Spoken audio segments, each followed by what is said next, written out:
Thank you so much for coming to another press conference of our group. Here with my colleagues, on my right, my colleague from France, Virginie Geron.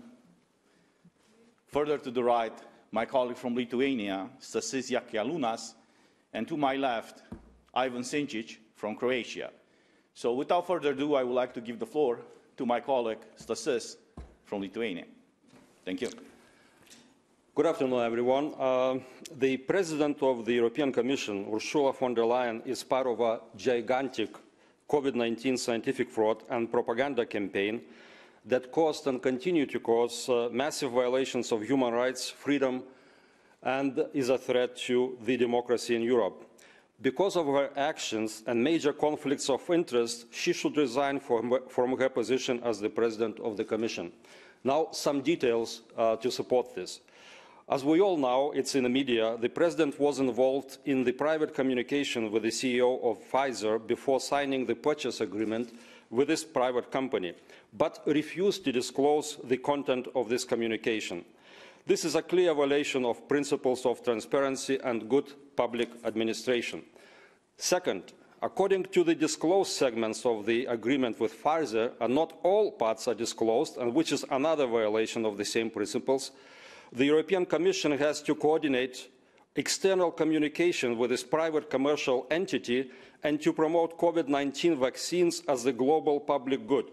This is not science, this is not good governance, this is an execution of vaccine business plan, and the President of the European Commission acts as the chief sales representative of this business. Three, as a result of this commitment, Ms. von der Leyen has been actively advocating vaccination as the only way to end the pandemic.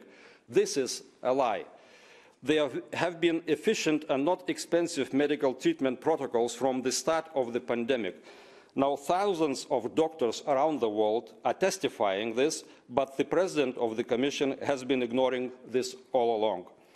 Four, Pfizer, after signing the contract with the Commission on May 20, 2021, claimed in their press release that the pandemic is likely to last for several more years and we all will have to be vaccinated a number of times.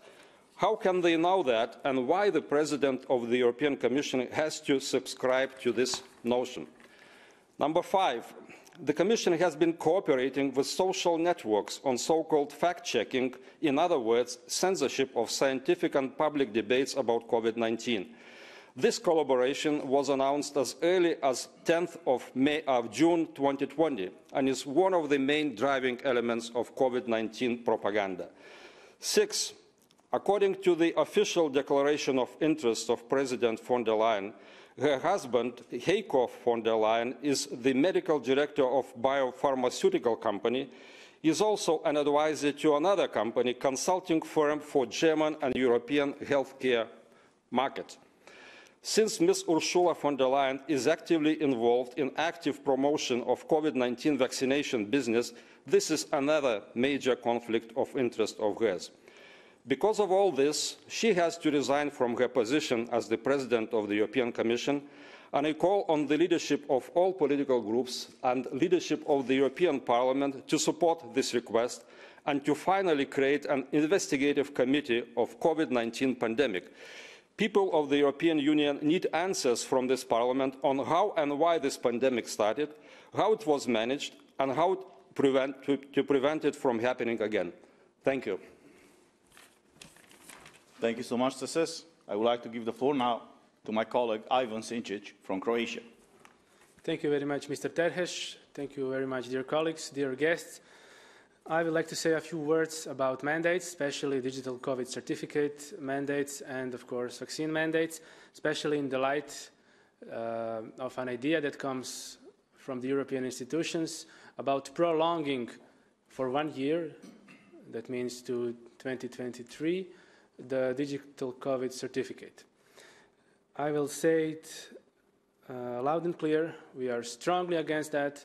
Digital COVID certificate has been proven completely useless, not just useless, it was proven to be backfiring, to be counter-effective. It gives people a false sense of security.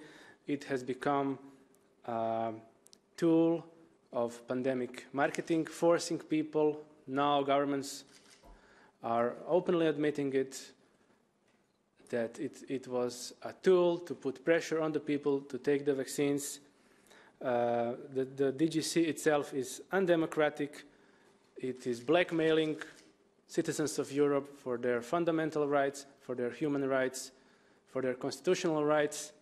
In some countries, unless you have a DGC, you cannot access your job, you cannot access your supermarket or store, you cannot access public buildings, etc., etc.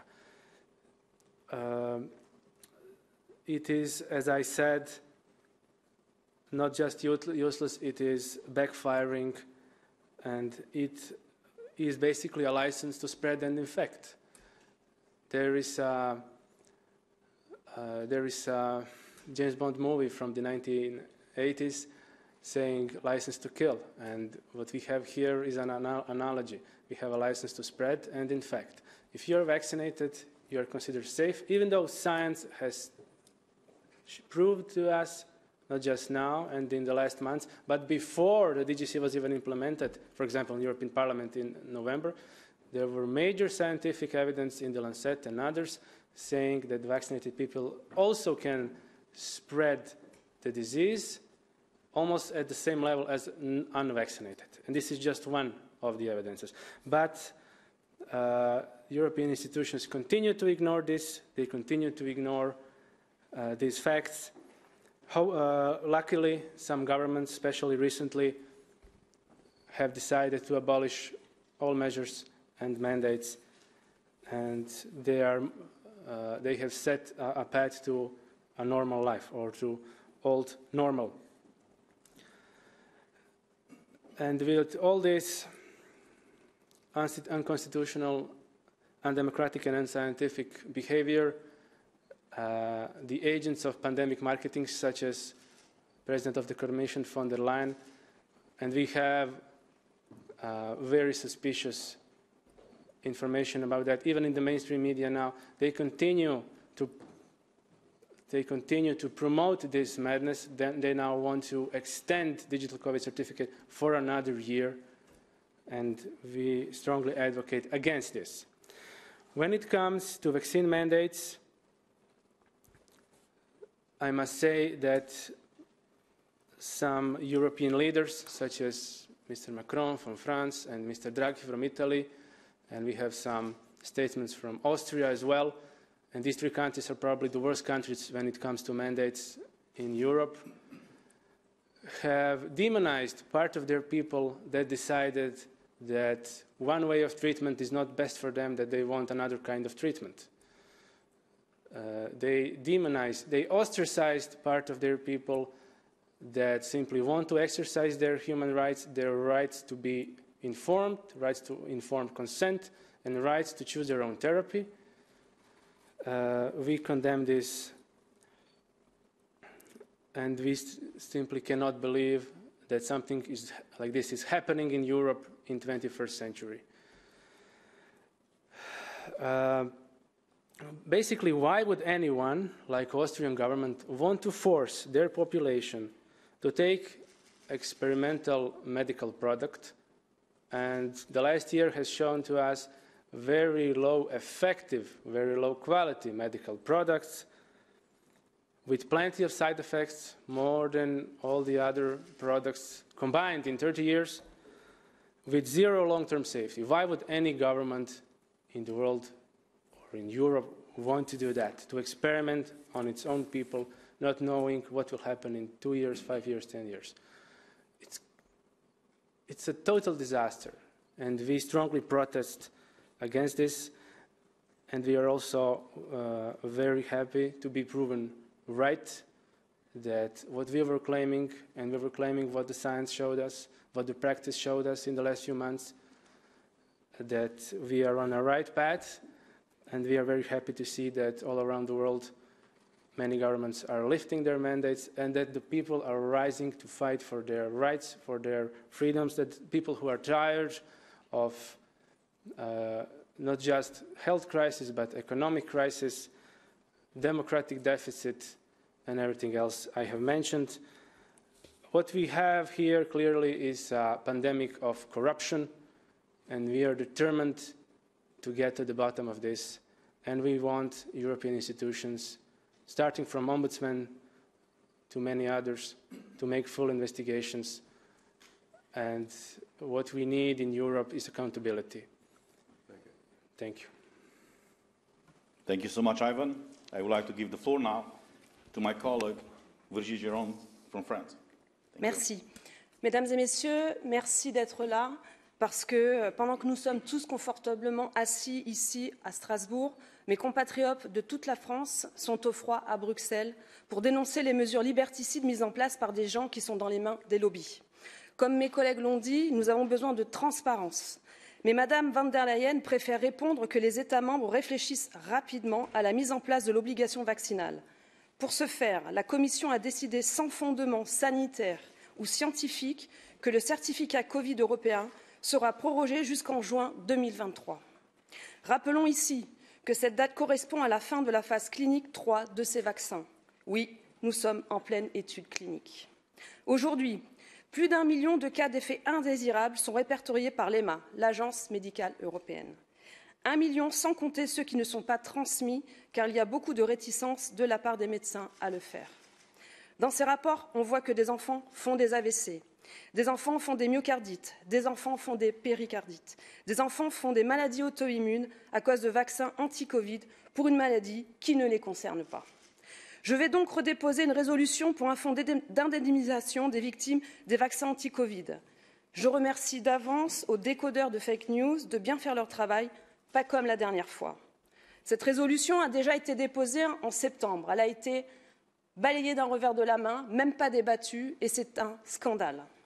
Un jour, tous ces gens, lobbies, gouvernements, technocrates, médias, complices, devront répondre de leurs actes. En attendant, je répondrai simplement à Clément Beaune que le seul convoi de la honte et des égoïstes est celui envoyé par Macron sur des Français qu'il a très envie d'emmerder, sur des Français qui, pour lui, ne sont rien. Je vous remercie. Thank you so much. I would like to take this opportunity. I will be speaking today about transparency, the importance of transparency in the European Union, and I will prove why transparency is so important, especially when we talk about rule of law. Before I start my argument, I would like to take this opportunity to thank a journalist from Germany who did not stop, who did not cave, and who was not afraid to seek the truth. When this journalist, whose name I don't know, and that's not important, saw the news out there in the month of April of 2021 that Ursula von der Leyen signed a contract with Pfizer for 1.8 billion, not million, billion with B, new doses of Pfizer vaccines. The guy requested from the European Commission, based on the regulation, the EU law, that gives you guys access as journalists to documents held by the Commission. So this journalist requested all the communications between the European Commission and between Ursula von der Leyen and the head, the CEO of Pfizer company. The answer that this journalist received from the European Commission was that they cannot give him the personal messages or the direct messages between Ursula von der Leyen and the head, the CEO of Pfizer. The journalist did not stop there. He filed a complaint with the Ombudsman Office. In the month of September of last year, it was publicly announced by the Ombudsman Office that they are starting an investigation. I'm not here to criticize the media, but I have to tell you guys, the Brussels media was only one outlet who reported the story. We as MEPs, we found out 2 weeks afterwards about this investigation. And we start promoting that, and that's how the mainstream media started talking about that investigation. A few weeks ago, the Ombudsman released the conclusions of that investigation. And the Ombudsman Office said, and I quote, there was maladministration. when the European Commission, and implicitly the head of the European Commission, Ursula von der Leyen, refused to release, to disclose these personal communications between her and the Pfizer CEOs. So my question to all of you, not only of you as journalists, but people who are watching us and who will be watching us, is this the kind of Europe that we want? Where the president, an unelected by the people president of the European Commission, is negotiating personally with the head of a private company that will affect our basic fundamental rights, as all of my colleagues already said. We should, not only that we are entitled by law and by the Treaty of the European Union to have access to these documents, but it should have been her, the first one disclosing this information to us as MEPs, to US journalists, and to everybody living in the European Union, because we are all affected by these decisions. And that did not happen. So I have to take this opportunity to thank Emily O'Reilly, the European Ombudsman, for not caving, for not stopping, and for actually doing her job. She was pressured. She was threatened. I know the kind of backdoor deals were here in the Parliament. To stop mentioning in all these reports about her activity, do not say anything about the contracts. Backdoor deals. But she did not stop. She did what was supposed to be doing. And that's how we found out that there was maladministration. But this is not enough. You remember a few months ago, in a similar press conference, I showed you the contracts, the way they were released to the public and to US media. After the pharma companies accepted to be released this way. And I will show you some of the pages. This is the contract with Moderna. Pfizer is even worse. At least here you can see the page number. In the contract with Pfizer that was released to the public, you can't even see the page number. So I'm asking all of you, is this transparency? Do US journalists or US people feel safe when the head of the European Commission is negotiating personally with the CEO of a private company, public company, whatever, you know, they have stocks, but it's still a company. It's not a government. It's not a state. We became objects of these people. They strip away our rights because they have commercial agreements. This is unacceptable.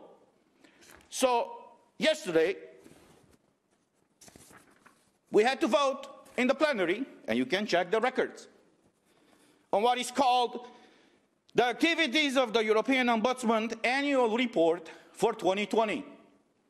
And I have to congratulate my colleagues from all the groups who included in this report, in the draft report, I would say, before it was put to vote, an article where the Parliament, the European Parliament, is demanding, it's asking, it's urging the European Commission to release not only all the contracts that were released, as I showed you.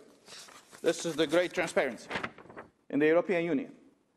The Parliament said in its draft report that all the contracts with these pharmaceutical companies be released, and going forward, the European Commission should not accept a clause in these contracts that they will not be able to release the full content, the full version of these contracts.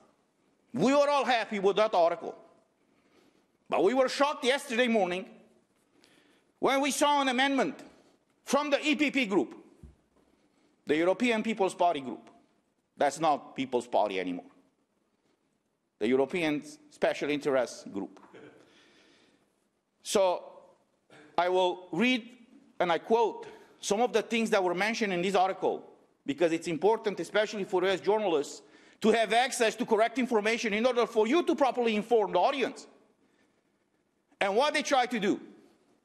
The first thing mentioned in this report is the following, and I quote, "It is in the interest of the European citizens to have clarity and transparency on the advance purchase agreements and purchase agreements concerning COVID-19 vaccines, and that this must prevail over the request of the manufacturers to introduce non-disclosure clauses. The amendment proposed by EPP was to remove this language. So my question is, why don't they want to have people access to these contracts? Second thing, the European Parliament, it's encouraging the Ombudsman to continue her inquiries and to ask the Commission to publish non-redacted versions of such advanced purchase agreements and purchase agreements. This text was proposed by EPP to be removed from the report. Why? And I'm urging you guys as journalists, ask the leadership of EPP group why they don't want the European citizens and you as journalists to see the contract, the content of these contracts.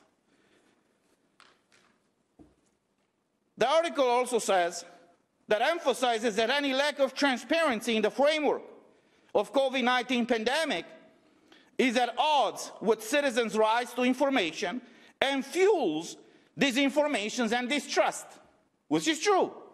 We don't know what's in these contracts. Some people contacted me unofficially who said, man, you should not be aware everything is okay. I said, I don't know. I don't know. But just the fact that even us as MEPs, we are not able to see the full version of these contracts, this is a problem in itself. Even this text, they wanted to be removed.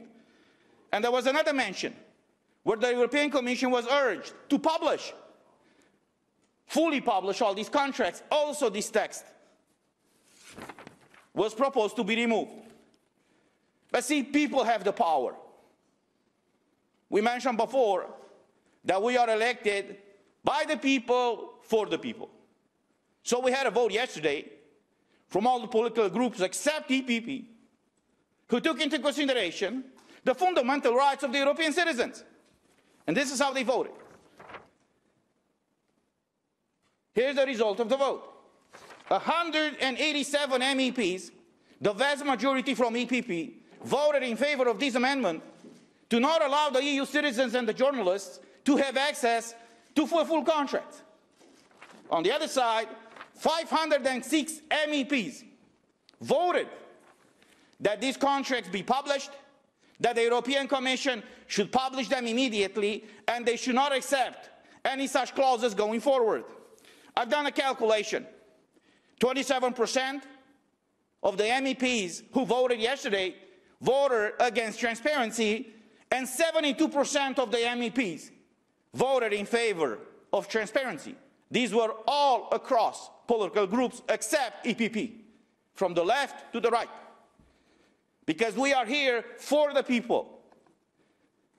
So I would like to take this opportunity to thank again to this journalist from Germany who did not stop and keep pressuring to find out what is going on between these messages that were privately exchanged between the head of the European Commission and the CEO of Pfizer. I would also like to thank my colleagues from all political groups who all fought for the same thing. We all want these contracts to be published. And I think it's time, as all my colleagues said, the European Union right now, it's in a deep crisis.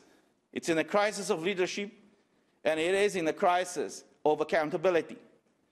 We already have 2 investigations here that are proving that Ursula von der Leyen is clearly not fit for this office. She committed maladministration on the way she handled that request from the journalist, and 72% of the MEPs just voted yesterday that all of these contracts be published. So I join my colleagues and I publicly demand the immediate resignation of Ursula von der Leyen and allow this union to actually be led by a person who truly believes in the European values, in transparency, and in respect for fundamental rights. Thank you. Are there any journalists who would like to ask a question. Just state your name, organisation, and ask a question, please.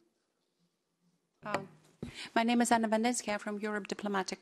I have two questions for panelists. So it's up to you to choose who feels are appropriate to answer. My first question is that there were a lot of regrets expressed because Madam President von der Leyen didn't come now to debate with the MEPs this time. It's the second time that she didn't come to the Parliament, but she preferred a commercial event promoting vaccine, biotech. So my first question is, do you think that you can explain it with her family relation? Because her husband, Mr. Heiko von der Leyen, is working for vaccine. He's a medical director of a company that is promoting this similar product.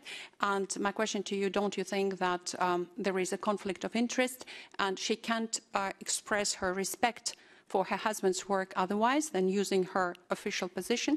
And the second question is about a situation in Canada, because there was a martial law introduced to quell the protest of vaccine skeptics, because the Prime Minister of Canada, Trudeau, Justin Trudeau, said that it's unacceptable to mistrust the vaccine, and so now he declared martial law, and people can be kept without a lawyer for 90 days, and there can be mass arrests conducted, because last time there was this situation against the terrorist groups. There were 300 perquisitions, je ne sais pas les noms, and 500 people were, there were mass arrests, and people stayed 90 days without lawyer. So my question is it appropriate to suppress human rights in a country which is a strategic partner to the European Union? I was asking this question here the whole day yesterday. I didn't get an answer. Thank you so much. I would like to give the floor to my colleague Stasis, because he spoke about this personal relationship between Ursula's husband and some of these pharma companies. Yeah, thank you, Cristiano. Thank you for the question. For me, it's clearly a conflict of interest, especially in this situation when this pandemic is managed in the way it is managed, promoting certain products at the expense of other products, treatments, etc. So Mr. Heiko von der Leyen, as I mentioned, is employed or advising not one but two companies. One of them has a relationship through the personnel with Pfizer. Then the common shareholders, some of them are in the company he works, and also shareholders of Pfizer. The other company is the entrance into the European healthcare, that means medical market. For me, it's a clear conflict of interest. She cannot perform her duties free of this conflict of interest. So, in addition, you know, her participation now in some commercial event, continuing to promote vaccination, so performing as a sales representative of this vaccination business plan is, of course, a disaster, I think. So at least she doesn't promote now the mandatory vaccination. She mentioned that in December 1st, you know, that we should start discussion on mandatory vaccination in the European Union. I hope it's not happening, and I hope she will listen to what we say here and appreciate. We'll address, of course, the European institutions about this conflict of interest, but just to inform the public, to inform you that our position is that she's in a deep, massive conflicts of interest, not one, but several. Thank you. I think you can come here and answer the question about Canada. Okay. If you want to go first with that question, go ahead. No, just with you. Okay. I'm sorry I'm late, but as you can see, I'm a little indisposed. And I have to say, wow, so much has happened since our press conference back in November of last year. And I've been told by so many people that because of my clear stance on defending freedom, democracy, and the rule of law, that I've given a lot of people hope.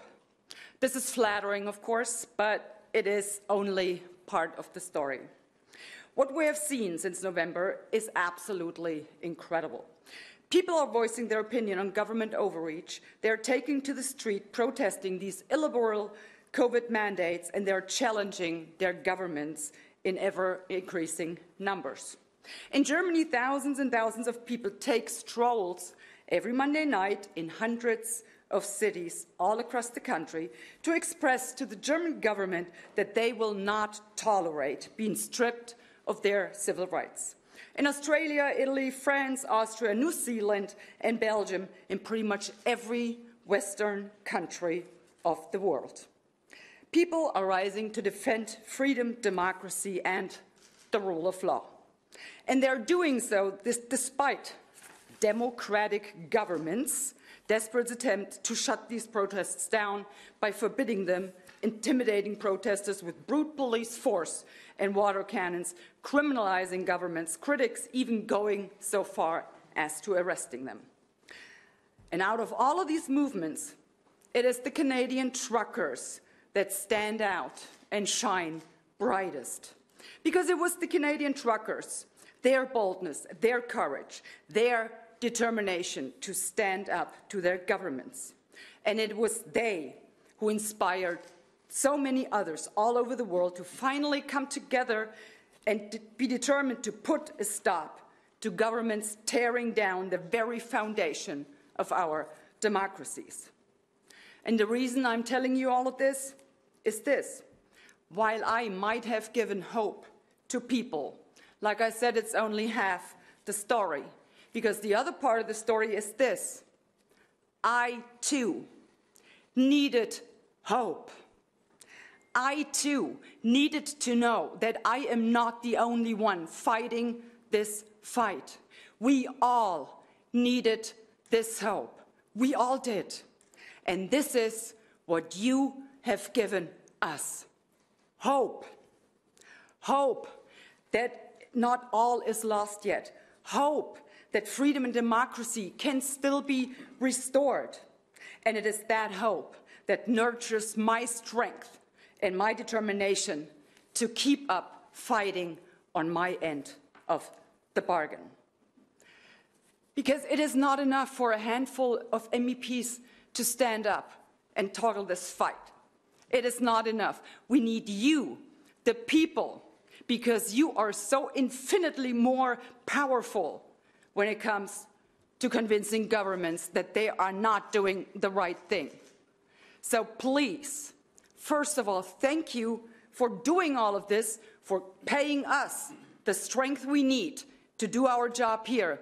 But please stand up to your governments and follow the brave Canadian truckers' lead. They did exactly the right thing. Thank you. Any more questions from journalists, please? Just any? Just any more?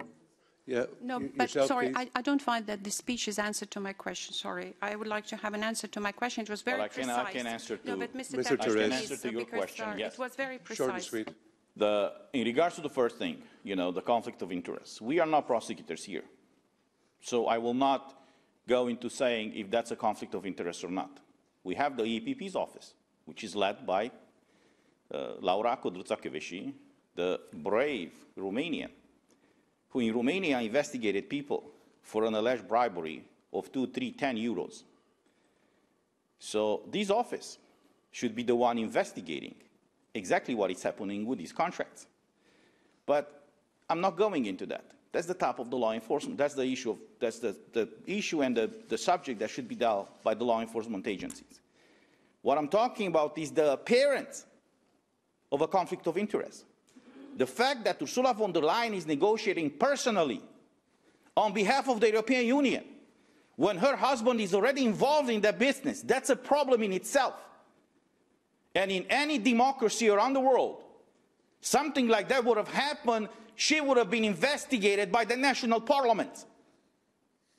I don't think that will happen here, because everything here is done, as I said, based on backdoor deals and compromises. As far as your second question, what is happening right now in Canada? Look, besides the relationship, the economical relationship and partnership that Canada has with the EU, Canada is a member of NATO. And we see what is happening right now in Ukraine. We see the whole Western world right now being shaken up by people who are disliking us for various reasons. The strength of the Western world is not the army, it's not the economy. We see countries right now, emerging countries, that have stronger economies than any economy in the EU. What made us strong over the history, and I'm talking about the Western world, were the values. The respect for basic fundamental rights, the understanding that the government is there to serve you as citizen, as a person, not for you to serve the government. And what the Prime Minister of Canada, the way he's behaving right now, he's exactly like a tyrant, like a dictator. He's like Ceausescu in Romania. If even you doubt, if you raise doubts about the vaccines, you're outcasted. What's the difference between what he does and what happened under the Inquisition? See, on one side they say, well, we should not believe in God, but on the other side they say, believe in science. We don't have to. Science is not about belief. Science is about measurements, conclusions, hypotheses, and arguments. We got to a point right now where even if you say something, if you raise any doubts, you're already considered, you know, as whatever, you know, they label you in very different ways. This is not okay. And I have to tell you, you know, that when I saw the protests in Canada, you know, the way the truckers over there reacted, you know, I got in touch with some of them, others contacted me, I congratulated them, and I want to use this opportunity to thank them, and I hope this movement for freedom and for rights is spreading all around the world, because at the end of the day, we have to make sure that all these elected officials, they understand that they were elected in those offices to work for the people, not to behave like masters of slaves. Thank you. I'll just finish off. Any more journalists? Any more questions? Okay, I'd like to thank everybody for coming here today. So everybody safe home. God bless. Thank you. Bye-bye.